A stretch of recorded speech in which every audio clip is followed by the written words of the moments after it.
CH6 slave traders. नाम निर्मय सिंह। युग mister perfect. Body type godly. Spiritual root thunder wind. ध्यान कला ऊर्जा ध्यान परफेक्ट ध्यान। रैंक आत्मीय level 6। Legacy none. Blood line human. Speed 100।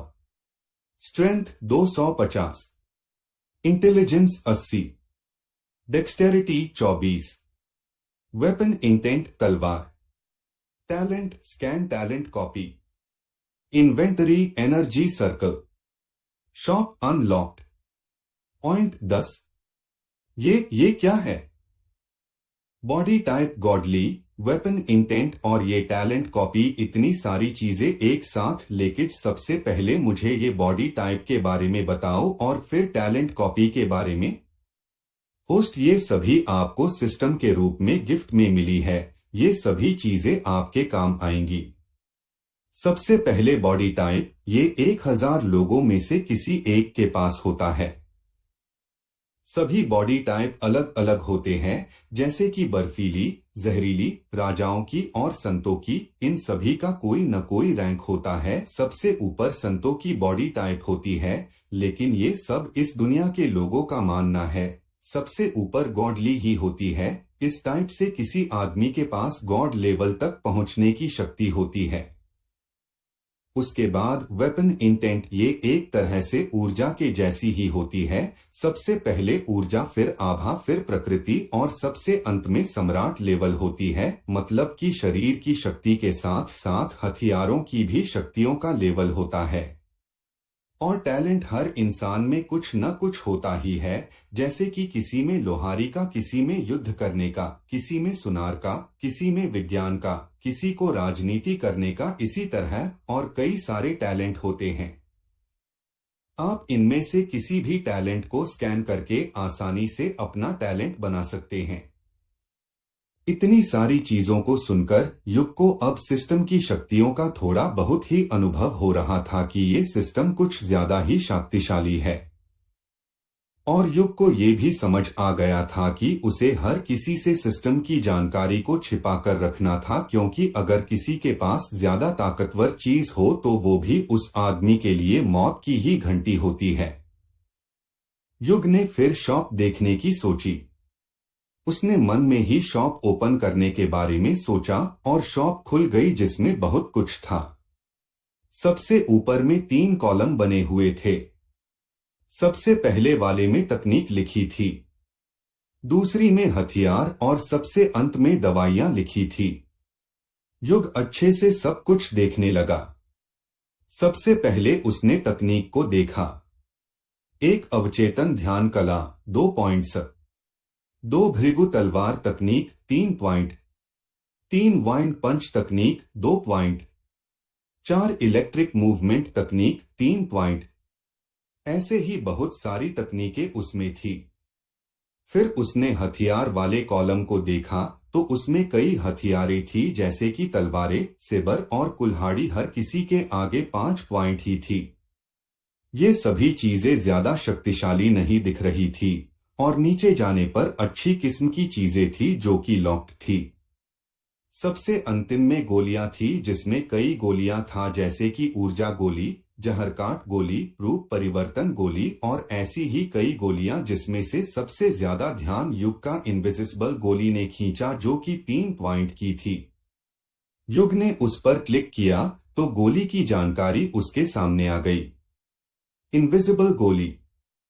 अपने नाम के ही अनुरूप ये गोली किसी भी व्यक्ति को 2 मिनट तक गायब कर सकती है और इसे बस यूजर से 2 रैंक के ऊपर के ही आदमी तक उपयोग में लिया जा सकता है। उससे ऊपर के व्यक्ति पर ये गोली असरदार नहीं रहेगी।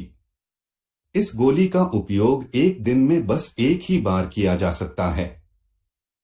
युग ने ये गोली खरीद ली। अब युग पूरी तरह से तैयार था इस जगह से बाहर निकलने के लिए। उसने बाहर की ओर अपना रुख किया। वो चलते चलते उस जले हुए क्षेत्र से बाहर निकलने लगा। जब वो बाहर वाले क्षेत्र में पहुंचा तो उसे वहां कई व्यक्ति हाथ में हथियार लिए हुए एक फॉर्मेशन में खड़े दिखे, जैसे मानो कि वो इस जगह की पहरेदारी में लगे हो। उनके कपड़े हरे रंग के थे और उन लोगों ने सुनहरे रंग का कवच पहन रखा था। युग को ये देखते ही समझ आ गया कि ये लोग इस देश के राजा के आदमी हैं। युग ने इनविजिबल गोली खाई और चुपचाप उन लोगों के बीच से निकल गया और उन्हें खबर तक नहीं हुई। उसने एक बार पलटकर पीछे देखा क्योंकि इस जगह से मिस्टर परफेक्ट की कई यादें जुड़ी हुई थी। अब जब युग और वो एक ही थे तो उसे भी इस जगह को छोड़ने से थोड़ा दुख तो हुआ, लेकिन वो आगे बढ़ गया क्योंकि हर चीज कभी न कभी पीछे छोड़नी ही पड़ती है। युग चलते चलते एक शहर जैसे क्षेत्र में पहुंच गया।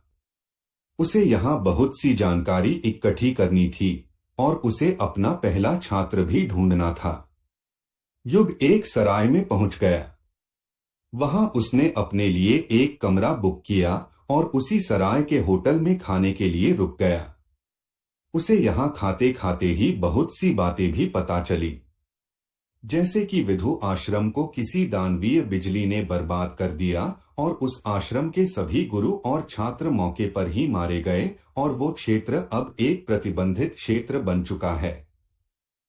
यहाँ लोग सोने, चांदी और तांबे के सिक्के का उपयोग बाजारों में करते हैं।